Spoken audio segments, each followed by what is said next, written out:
Welcome to the Abuse of Power Show. I am your host, Kimberly Trapani, and I am super blessed to have Federal Officer Worthen on this week. Welcome, Officer Worthen. How you doing? I appreciate your time today. Can you tell me a little bit about yourself and what you did as an officer of the law? Yeah, working for the Department of Defense, police department is uh, it has its various jobs. Mainly, we basically cover a lot of areas for the government, military installation, housing, and areas that affect those particular installations. So anywhere surrounding or those areas where crime may or may not affect them, but making sure that the active duties and their families and civilians alike are able to function safely without the interference of some of the crimes that may or may not be happening in the area. And so, um, and I have so, my corrective pen right now, Mhm. and I too have relatives in the military Mhm. that have served. So I wanted to say first and foremost, thank you for your service in the government. I know that you have worked very hard over the years as an officer of the law, especially on the federal level.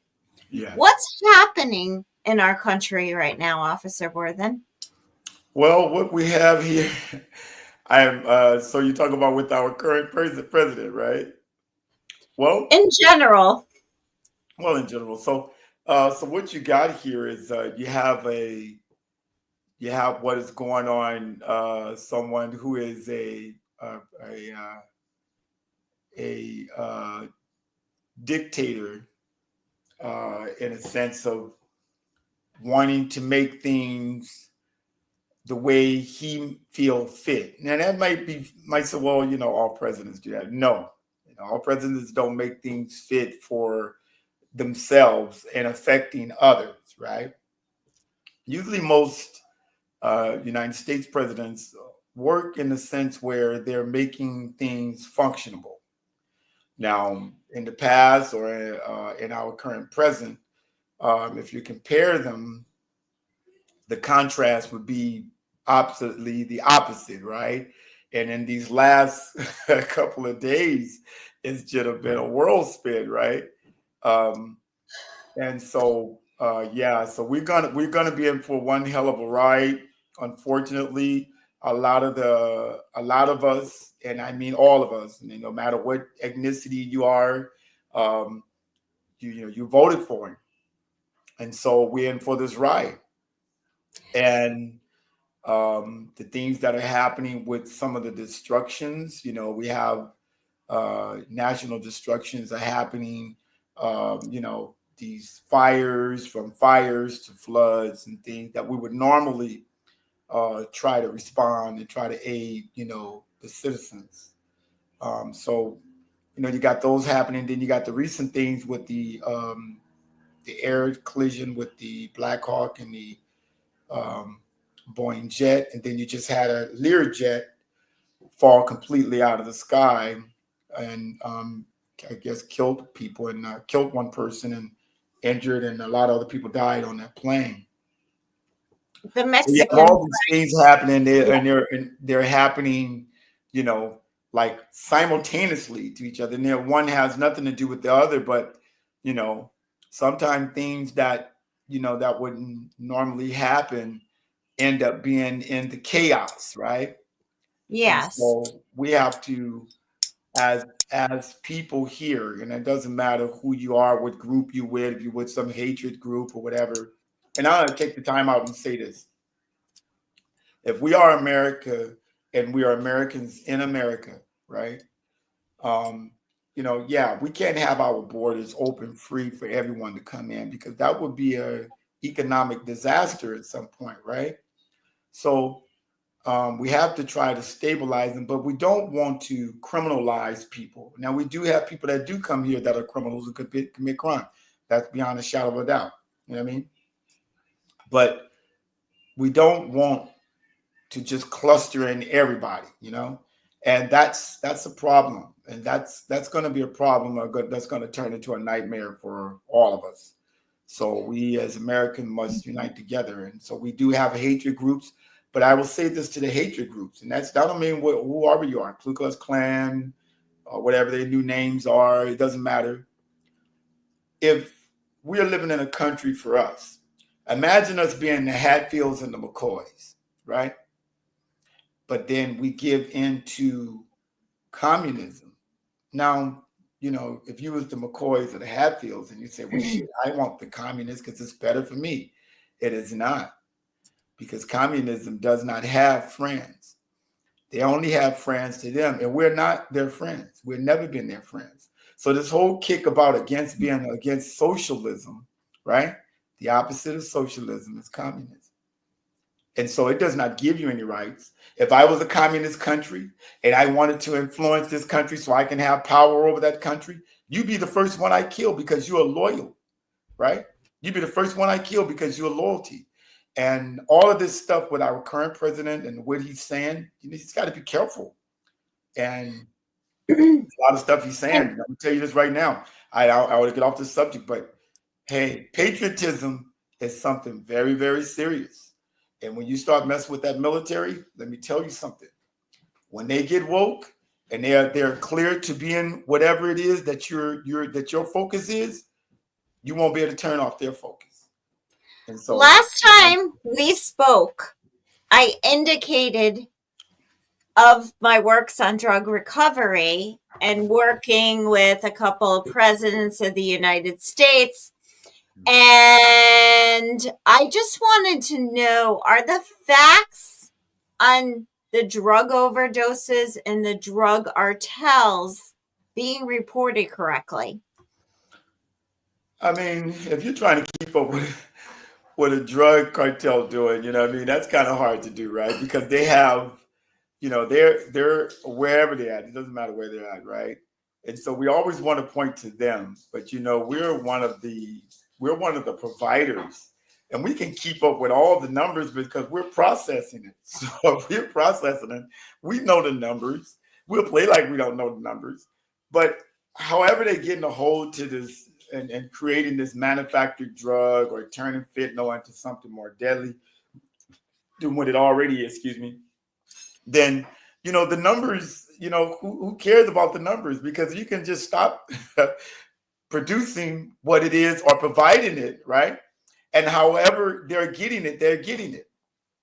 So if I'm in another country and I have a pharmaceutical and I have no checks and balance of what's being given out and served or what's been accounted for in the hospital, I can just pass it out to the normal public. And then if I'm in a country where my money talks to corruption, right, then I can get anything.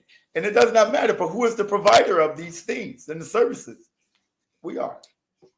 Can you tell me a little bit more? You mentioned on the last show, and I listened and heard you, and I understand that nothing is perfect, but can you tell me a little bit? Can we dive deeper into the cartel leaders, how they operate, and why they are so unidentifiable?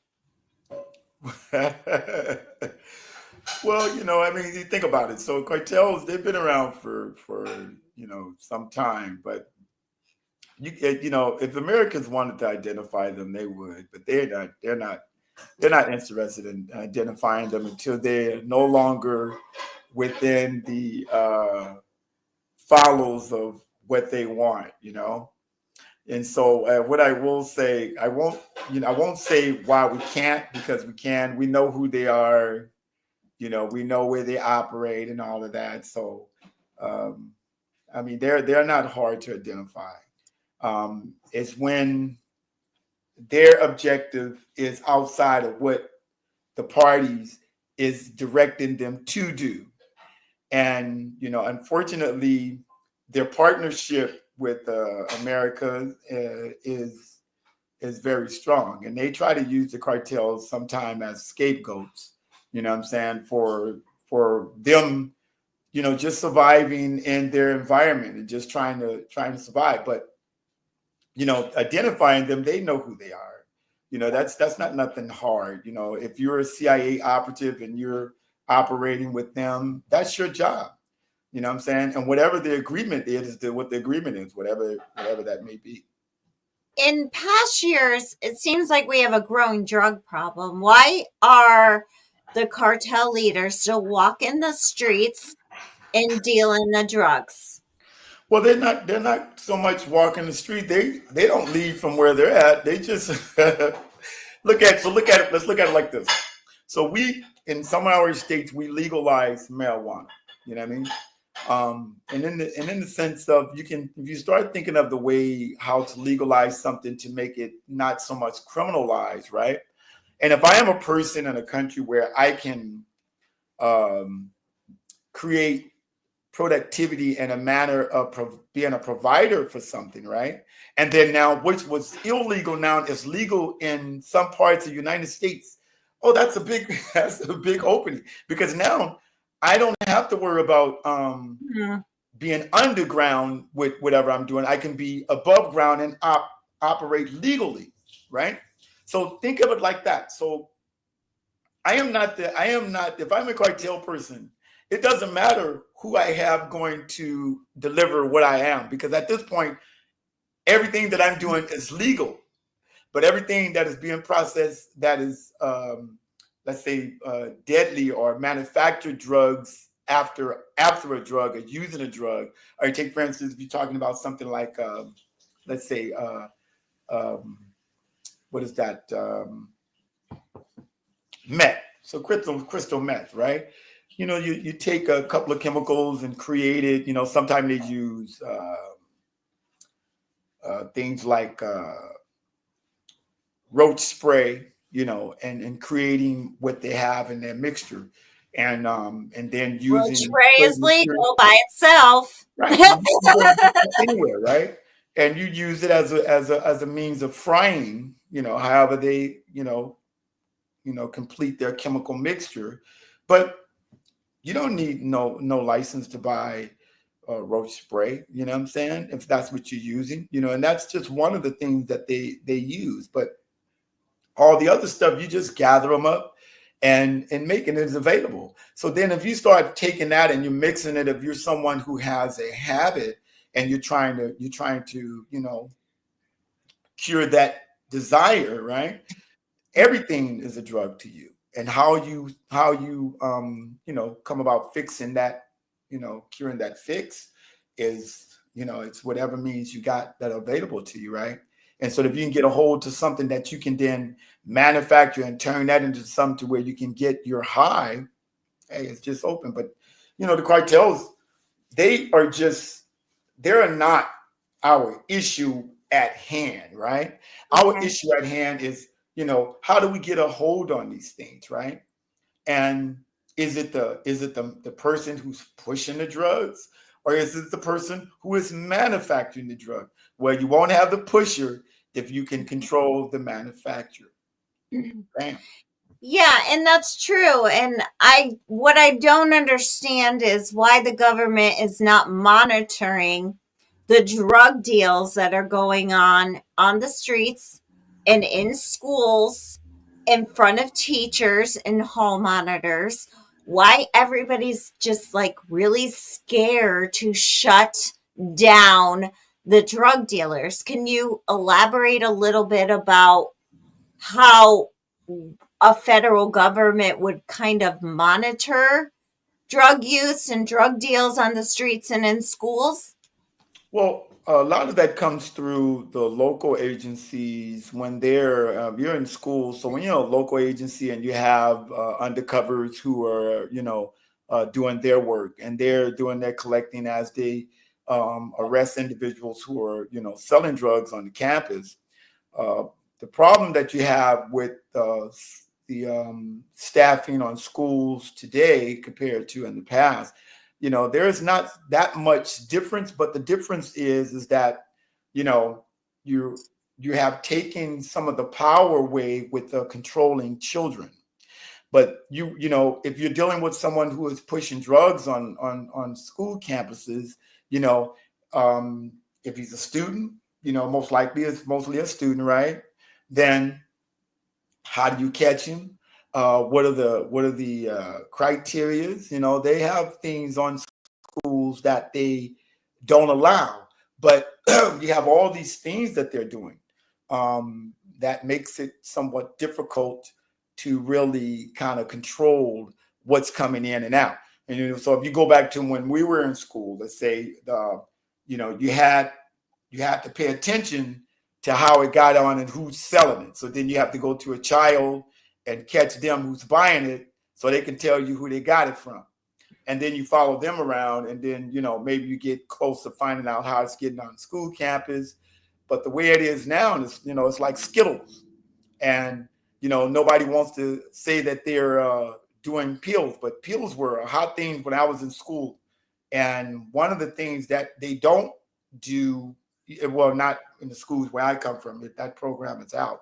But what they need to do if they want to stop it or make awareness is that they need to have classes to introduce, the youth as in these different forms of drugs and what they do to you, and show them the reactions on a film after they've been introduced to these drugs.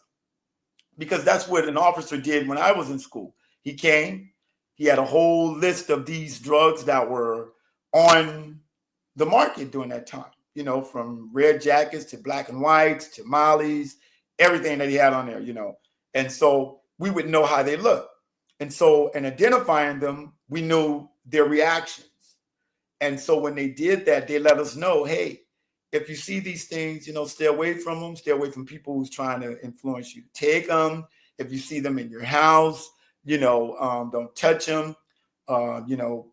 Make sure that you're keeping if you have little ones, your little sisters, or keep them away from them because they're very deadly.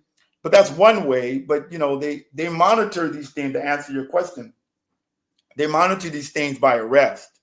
And unfortunately, the way the pusher operates is that he might be operating outside the school, and they're walking right down the street from the school, or they're walking up and down the sidewalk of the school, and the kids know who they are, and that's how they're getting them. Most of the time now, they're not getting them actually on the campus; they're getting them off the campus, and and that's how they monitor them as much as they can and try to track it as they make the arrest, around school campuses. But what the school principals are doing in regards to aiding it, that part I wouldn't know, because I haven't spoken to any of the schools or been around any of the schools. We've been in a pandemic. Some schools are still doing some of the online teaching, and then as they're pushing forward to get some type of normality in the school and trying to catch up within 2025. So we're closing down Canada and producing tariffs on China and Canada and Mexico. What countries are these drugs coming from? Because the reasoning is because the drugs. yeah. To close it down in the cartels, that's their perspective and reasoning. So where are these drugs coming from now? they come from anywhere. Anytime the port, drugs come from anywhere now. You can't, all that stuff with the tariffs, that's not justifiable from any of the things that they're doing. If you was going to say you're going to charge tariffs because of drugs, that's crazy. But I think our current president he just want to create, to me, hardship in a way where he has the Americans' attention in a way unexpected. because when you're charging tariffs, if we're business people and we're having our stuff manufactured in those countries, let's say not so much Canada, well, whatever business we have in Canada and what we're doing with Canada, that's like our sister country, right? And so is Mexico, and so we're not benefiting by uh, destroying our alliance with them, and the trust that Americans had built. We only causing hardships on Americans. And Americans who have their business manufactured in those countries or whatever we're getting from those countries, then the American people are going to suffer from those tariff costs because that does not affect those countries. Import and export does not. So we're not exporting much goods out to them as much goods that we're receiving in. And so those goods, if you're saying, oh, we're going to charge you for importing those back here, that's crazy. So, but here's the question. Here's what we need to ask. So if the person who is, let's say Elon, right, who's got this new position that's headed by the administration, right, and he's making these decisions, right? But let's say if he has any of his manufactured part for his car that's being made in those countries, right? Well, guess who that affects? That's going to affect him because he's got to get his product more than that, and then maybe he probably don't care. Maybe so. Well, I'll pay. I'll pay for every shipping crate. I'll pay an extra $1 million, right? And then if they say, oh well, we're going to charge you 3 times the much per tariff, right? And it's okay. We'll charge you 5 times the much as the tariffs. So then it still won't be no problem to him. But see, the problem will be is that will you be able to sell your cars to everybody? So. Yeah, he's going to Mars. But the thing is, and I have facts and statistics from the FBI, but I'm kind of questioning these statistics. What are your thoughts? According to the FBI, murder and non-negligent manslaughter recorded at a 2023 estimated nationwide decrease of 11% compared to the previous year. This is in 2023. And the estimated numbers of offenses in the revisited rape category saw an estimated 9.4 decrease. Aggravated assault figures decreased an estimated 2.8%. Robbery showed an estimated decrease of 0.3 nationally. Are these correct from the FBI, or because I'm seeing January 1, we had the military shooting and then we had the helicopter planes colliding, as you mentioned. We had the Mexicans in a Philadelphia crash. All of these things are happening, and the rape statistics are like 1 in 5. I thought it. Are these the correct statistics? What are your thoughts on that? So that's during the pandemic. Let's talk about the murder rates and all of that they're talking about, right? So they're going to go down because look, we're in a pandemic, and you got to remember there was thousands upon thousands of people who are dying. So there was no great murder rate that's going to increase from robberies when everybody is being locked in and shut in, right? And so the crimes that were happening because of probably situations where people got frustrated and whatever, or they were somewhere and trying to enjoy themselves and they got robbed. But for the most part, it's going to drop because why?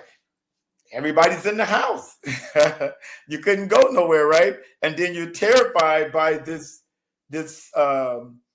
unseen killer that you can be next to someone who may be carrying this deadly disease and die the next day if you had any of these things or didn't have them. You could be a healthy person. and come in contact with this pandemic disease and die from it.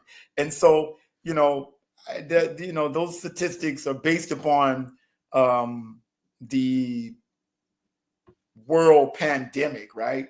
So they're going to Okay. be lower, and they're not going to really show true accuracy as to if the whole Mhm. society was functioning normally. And so that was in a non-functional, dysfunctional time. Sure, the statistics, whatever they are, if you're saying how many homicides, well, there were homicides being created by the pandemic. So, do you count those? No, I mean, so it didn't make any sense. It's good that they made some effort, as in making sure that they keep tabs on people committing crimes, murders and burglaries or whatever. But for them to say that they're down wouldn't be really accurate to normal functioning. If we're functioning normal, then yeah, you can probably say yeah. But they're just based upon if you're anything in 2020, May 2020 to all the way up to the time that we came out from, let's say, June 23, going into 24. That we're already a day we out, and then we 6 months from the year going into 24, and we still slightly easing up. So the statistics are not going to be based upon correct as in a normal functioning society, Gotcha. right? So then if you go to a normal, now if you look at it in Wow. 24 and do it, I can assure you they're probably up, right? Because Mm. everybody's functioning, crime's going to go up. Look at all the store burglaries that was happening, smash and grabs, you know what I mean? So in that chaos, there's going to be murders, you know what I mean? So, if you do the statistics on that, Yeah. then it's going to greatly increase. What are your thoughts? We talked about this before Mm-hmm. on the phone several times and over text. You saw the Robert Brooks beating from the correction officers beating him, and he was in jail for violence charges. What are Right. your thoughts on the fact that they beat him to death in a jail cell? Well, hmm, I don't know what um, causes um, officers to go beyond what is for compliance. You know what I mean? You have to look at the individuals um, and examine, who they are. And the reason why I say that, we all are human and we get mad. If I punch you, accidentally, but it wasn't accidentally, it's gonna be painful, and then you're gonna the first thing is gonna come out of your mouth, what the hell? That ain't no accident. I wouldn't know it was an accident, because an accident, it has the elements of accidental. If I'm standing somewhere and I don't know you standing there, and I turn and I hit you in a manner where unforeseen that was going to happen, that's an accident. But when you have someone who has a certain amount of anger because they have been hit, or you know it's probably not because he committed a crime and he's in there doing his time. It's probably because something that he probably initiated, or maybe didn't initiate it, but whatever it was, I don't understand why individuals go over the amount of force to which results a person losing their life. In prison is for a law enforcement officer, if they work in prison, is very, very dangerous for them. Number one, um, but for them to do the things that they did to an individual and taking his life. You just don't know about those individuals. They would do the same thing if they were on the street, because whatever action he took led their action. But what was it that made you go over the board? Was it like, I'm gonna teach you to not put your hands on me or whatever, or this is the punishment for doing something? So I don't know this. Those are all individual personalities that those people have, period. Tough And questions and tough answers. And I, yeah. I, I understand that you've gone through like the LA fires without getting through where you really live. But I understand you've gone through this, and trauma and pain is evident in our country. Mhm. And when or what do you think actionable items need to be implemented? What actionable items do you need to implement in America for this country to turn around and have a better year? What three tangible items would you tell the government right now? Well, first of all, you have to look at um, where we at in current, right? So if we're pushing towards the sides of the criminals, because that's what we're doing, right? And I heard um,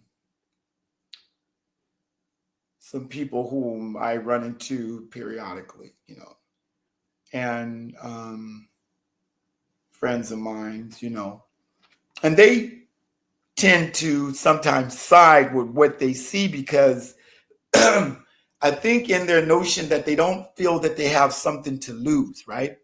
And they tend to make the comment about, you know, our current administration president is so gangster, right? And meaning that they're with the behavior, right?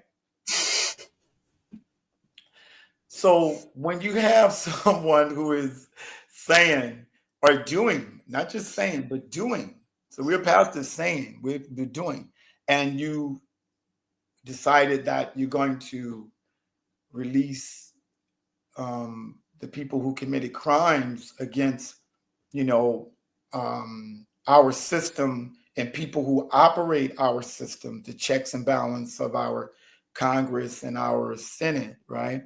And these people were was attacked by these people who felt that they were being wronged in some form of way, and that whole racist mentality, or we've been cheated, or whatever it is that was in their mind as an individual, because they wasn't just whites, there were also other ethnicities out there.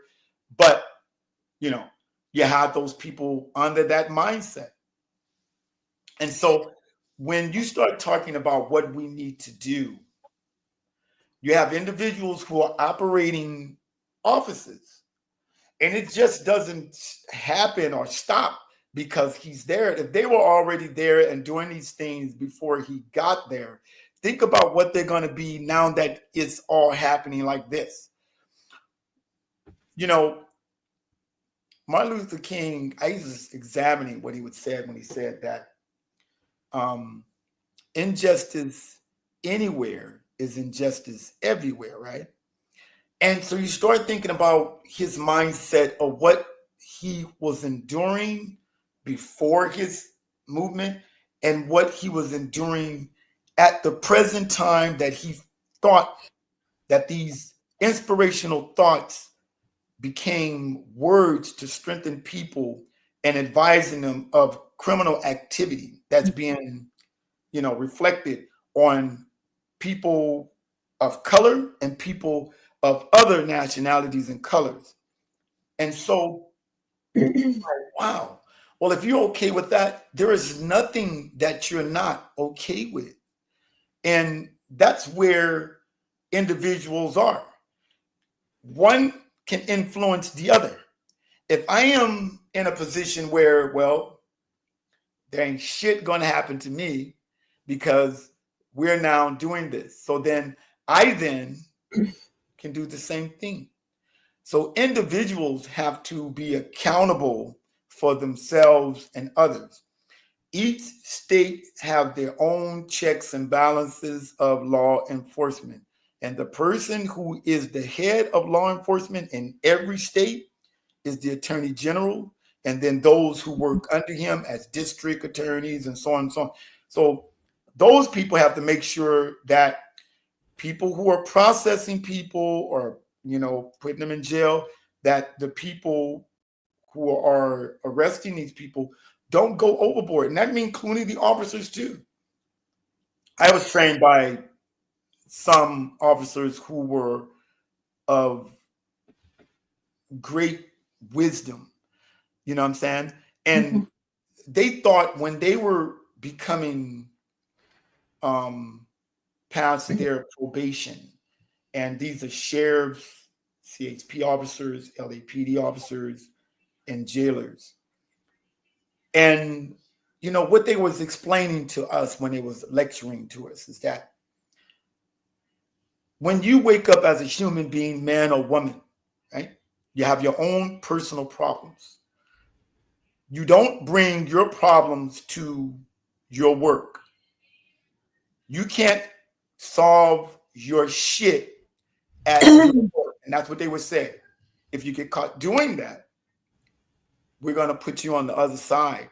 And they would tell you themselves, I'm going to personally come and get you myself.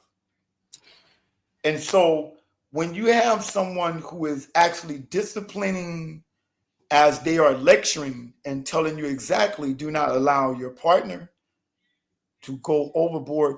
Remember, he is a human just like you, and his emotions will overrun him just like they would do you. You will want him to do the same for you, so you then do the same for him to pull him back. And if there is no accountability, then we're in a situation where we all have to fight and make sure that the people who are processing, no matter who they are making sure that those who are going overboard are accountable and that they reach them up, because they don't want to call someone their job, but then if you don't do something, you're going to cause your own job, and both of you guys are going to. So you have to have accountability. And so where we at to answer your question is that we're in a situation right now where we're all being disarrayed, right, in a state of confusion, asking ourselves of what is going on, what is It's a good happening. point.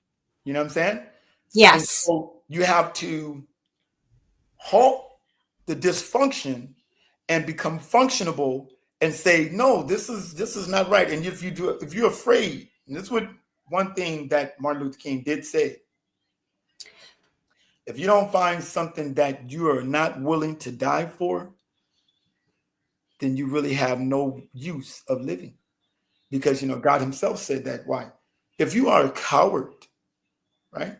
If you are a coward, and I'm not talking about coward because I'm not afraid. No, coward to standing up against wrong. When you allow wrong, you yourself is wrong. We have mud and glue all over this country where the California fires intentionally set, and who set them, if you're at liberty to give me names. Well, they'll find out. They'll find out who set them. Right now, for the Eaton fire, it's Southern California Edison. We do know that. They haven't finished their investigation with the stuff that they're using.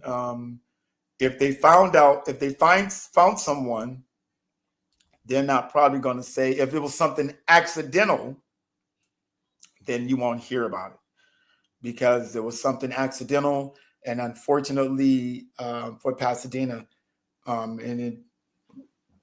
haven't heard anything, about them saying what was the cause of it. But as of right now, Edison is actually the blame for all of that destruction in Altadena. They're going to try to say that they're not, but it looks like they are. Arson is involved in all these other fires. The one up there by Valencia, out there by Lake, somewhere out there by Magic Mountain. Um, so, and then the other fires, those were arsons. But the one in Palisades, they have not said who was, if they're the person at fault. And so they're still doing their investigation and they're collecting. They're very good in finding those things out. Um, it's very fascinating to know that they have all these unique things. The fire inspectors, when they are gathering these evidence, and you may think that they can't find it, but they find it. It is amazing how they find it. But yeah, those people are very, very, very gifted in finding who set what or what set what. Even if it was a chemical, you might be surprised. But they are very good at that. And so if they have found someone, they won't say nothing um, until they can actually locate who he is. And so they're very tight-lipped because if the person is around, um, they want to make sure they try to box him in to where he can't get out. So they haven't said right now, but you know. Officer Worthen, before we wrap, I don't want to put you on the spot, but what is your what is your opinion on the legal system and the court system, and how does there need to be changes with the criminal justice system? Yeah, there's for the criminal justice system as a legal system, as we know, we always have room for change. You know, the problem that we're having with our system is that we have individuals who are willing to corrupt the system. You know, um, you have um, people who, when you take an oath, and I'll say this, so we all take a similar oath where we um, accept our responsibilities. But we make that oath to God Almighty. You know what I mean? That's why they make you hold your right hand up and, you're making that promise, which is an oath to Almighty God, not to a man, not to any system. Because if you are caught doing wrong, then it is God Almighty who will hold you accountable. So when the reaper comes and start doing his collecting, they will then play back the time when you were told to uphold the law and you didn't. And so because of the punishment, you will receive that. But so what do we need to do when someone is in law, if they're in it obvious for the living, you're trying to make a living and you're trying to provide for yourself, your family, so on and so on. And you go into law with the purpose of making some difference, right? Now, the difference you're making is supposed to be for the good, not for the bad. And if the good is saying that I'm going to pull over every black person, right? Right? Rather you're good or bad, Or right? woman. Then, then Us women drivers. right, so that's not good, right? If that's your understanding of good, then that's not good. That's bad. But if you're going into the business of saying that I'm gonna make sure that every United States citizen is treated with dignity, rather what they good are, then that's what you do. You're protecting those who cannot protect themselves, and you help those who cannot help themselves. Even in the court system, if there is someone who doesn't have the legal um, expenses to afford justice, right? You're supposed to make the scale even. But even when the scale is even, don't mean that you're supposed to just let the weight tip on him, where it's easy for someone to, falsely accuse someone. Those who commit crimes know they commit crimes, and yeah, they want to be free, right? But they know what they did. You know what I mean? They'll go on and take their punishment. They just don't need the extras. You know what I'm saying? If there's no extra that they did, they don't need the extra. So if we're upholding the law, then the law will remain even when the person is committing a crime. And that's what it's supposed to be. You can't say the law is blind when it's not blind.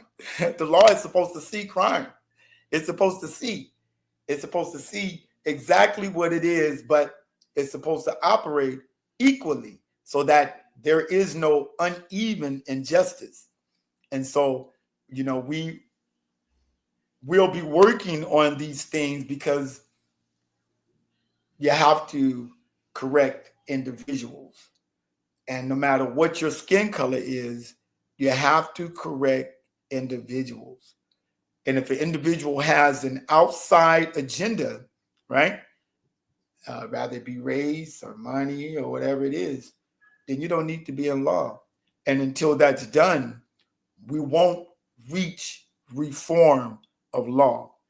Um, and so, and because you have individuals who have their own mindset. And so, what would probably happen is that if the system collapses, right, meaning the Supreme Court does things to continuously to violate women's rights and everybody's rights and stuff like that, right, then you won't have law.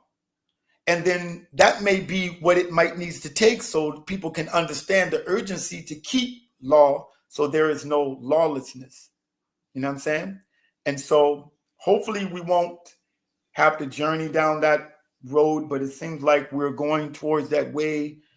And we have to, put on our boots, tighten up our belt, square up our shoulders, and, take a stand for, justice or righteousness or whatever form of righteousness that is correct and not in the form of what you may feel is right because someone ideology of hatred. Remember, I will say this: our country needs all of our help. Each and every one of us have a duty to strive to make that possible. And when we can do that, we will remain united and we will stand like stars. So when those stripes start to fly, remember we'll be among the stars. And it was us, all of us, who was among the stars and stood. And we paid the way to make sure that the blood that was paid early was not in vain. And so, yeah. I appreciate your time. One last question before we wrap. Who is running this country? And is there anything you want to tell the world? It's hard to say who's running the country. I don't know. I think what I will say to I would waste my time saying anything to our current president. He's I think he's gonna have to live an experience that's gonna be something that he'll say to himself, probably not to us, that that was a bad decision because of his ego and who he is. But what I will say to Mr. Musk is that you know I know that you made the Heil Hitler sign and all of that, and you know remember you're saying that you have a business here that's not too far from me, you know, and the actual things that you're actually doing or saying or having some part of that you're actually causing dysfunction to the business that you aiding, right? That you yourself are aiding and providing for service for those people who are helping in SpaceX business of exploring outside of our world, making it more, giving us more advancement in technology and things of that nature. Even in your own car that you have created. So if you continue down this road, right? Imagine no one wanting to do anything. Now that probably ain't gonna matter to you because you got 24 billion and you're trying to figure out how to ways to gather more money from us, right? So you can fatten your pocket so when you walk away, you're okay. But it don't work like that. Okay? And you don't have to live to find that out, that it don't work like that. You only have to say to yourselves is that, how do I go and make it where it's functionable rather than dysfunction? If you keep down the path of dysfunction, I can tell you it won't be good. Because those, remember, you're saying things that are harming the very people that works in your business. And they're gonna trickle down. So don't think that it's not affecting you, it is affecting you. And the reason why I won't say anything to the president, because you know, he tends to admire who you are, and your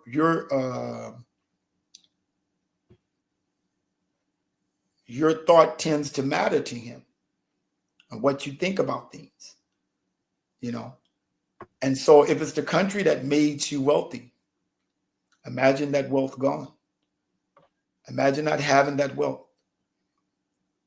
You know, if you cause the collapse of the country that makes you wealthy, you know, just to let you know, the ruble and the yen, they're all on the same as the peso. It takes millions to make a dollar, you know. So all those people putting their money into Bitcoin and all of that, it's the digital money is no money if it ain't no money. You don't see nobody running to put their money in the Kukaran. Why that? Because Kukaran that's gold. That's solid gold. You ever heard a person say, "Oh, let's go, let's buy a Kukaran," because that's solid gold. You don't hear nobody saying that, are they? But they want you to put your money in digital money that ain't shit. That's based upon Russia controlling what you is digital money. If it ain't no money behind it, then it ain't no money, because that's your interest. So, mess around here and you're going to lose what has caused you your wealth. You better go look at some of these drug dealers and some of these people who had gathered their wealth, and then their wealth crumbled, because what you have to realize, all that wealth, you won't take it with you. And what it is more tangible is like the love, when you compare it to the love of your mother. When your mother speaks, you can hear the wisdom in her voice when she speaks. And she know all of her experience wasn't good, but she sought to make it better for her because she had a child that she wanted to make it better where you are from, South Africa. And during the time of apartheid, who was it better for? Was it better for you and your mother? Because it wasn't better for the Africans who were working at extreme poverty and working in extreme poverty now. You need to make your decisions, Mr. Musk, and be careful as you're making them, and try to curb and create more wealth for those who are helping you get your wealth. Because once you stop thinking that, remember, whatever 24 billion or however many billions you get, they won't be in that coffin. The same way you came in is the same way you're going out. You ain't taking none of it with you. So it is the love and the trust that is more wealthy, because that you can take with you, because it's enriching to the soul. And God loves that. And so Thank you so much for your time, Officer Worthen. I appreciate it. We have scratched the surface. I know the world appreciates it. And if people know that you're a vet serving the country, or you have served the government, I'm sure the veterans appreciate it. God bless you and be safe. God bless you. Take care. See you soon.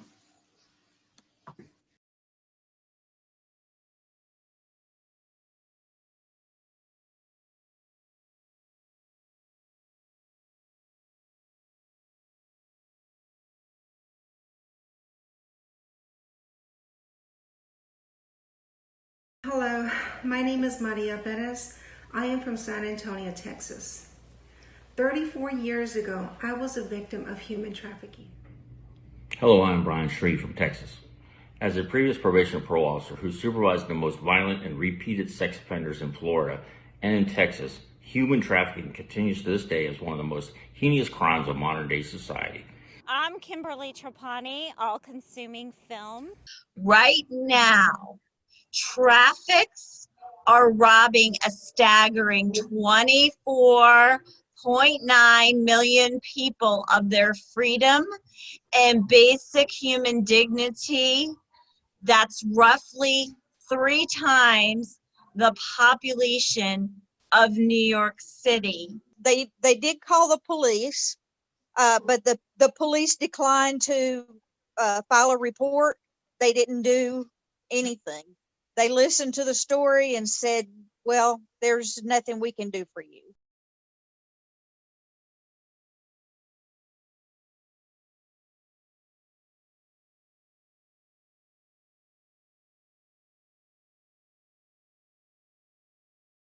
Although she was 4, she's actually very petite for her age, so she could have passed for a 2-year-old, and that makes it even worse. As far as I'm concerned, they're trying to take a child that they think won't even put up a fight. And the area was not appropriate for any good woman to be at. It was more of a men's bar.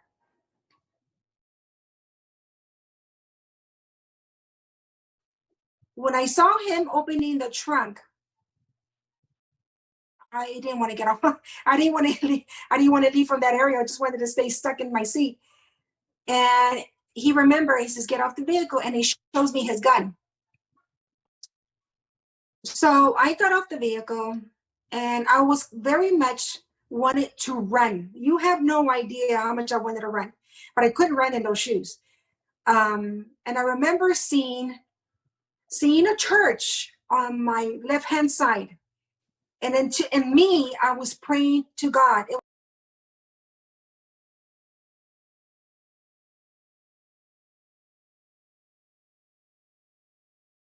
The church, the area I was at, that's when he put me in the trunk. Then he was driving me to the border.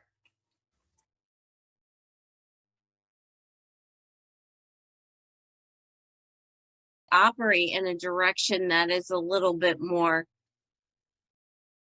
logical. And that's where the controlling, and that's where he was, no, and now I own you. To say, and I'll say it again, America has to get better at fixing a broken system. Mm-hmm. In ways of direct communication with legislators and having human trafficking, child abuse, violence, child sex crimes, pedophilia, rape, domestic violence, a priority of the legislators. And until it happens to a member of the government, we can only create a sense of urgency for them by staying in their face. Kidnapped because she was taken by a stranger without permission.